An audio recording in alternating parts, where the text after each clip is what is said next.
Ang basis ko dito for saying that this is the entry wound is that one is the contusion collar. Yung contusion collar, ito nakikita lang ito sa entry wound. And also yung beveling, pag in-examine mo yung loob ng skull, makikita mo doon yung beveling indicating that this is the entry wound. Doon sa second na gunshot wound on the left side, irregular yung shape niya at saka mas malaki. That means that it is the exit wound. Kung consider mo yung height ni Ted na 5'10", at yung height ni Trina, which is 5'2", no? Kung siya nga yung babarel kay Trina, no, yung scenario na gano'n na siya yung babarel, hindi ganito ang magiging contusion collar nun. Ang ibig sabihin lang nun is yung barrel na ginamit ay directly perpendicular doon sa head, no? At nagkaroon lang ng slight angulation downward because of yung hindi irregular yung shape ng loob ng skull. In-estimate ko ito between 0.5 inch up to 2 inches, no? Napakalapit nung dahil kung titingnan mo yung kanyang skin dito sa right side of the head, walang stippling.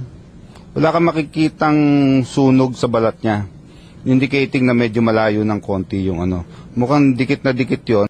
Based on the antemortem data that I got, siya, ambidextrous sumusulat siya sa kaliwa, pero all the other activities kanan ang ginagamit niya.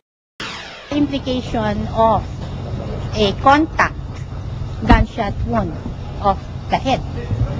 The issue here is not much of cause of death, but manner of death. If you have a close range fire, this is very much consistent with a suicide. And therefore, self-inflicted and intentional injury. But of course, you have to consider the other circumstances surrounding death, which would be what people are saying, how it happened, or how they claim that it happened, and also the physical evidence. And based on available information known to me so far, everything would be consistent with a suicide. So as far as manner of death is concerned, that is how we would classify it. We would call it a suicide.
Ako din po ay tao din pong katulad po ninyo.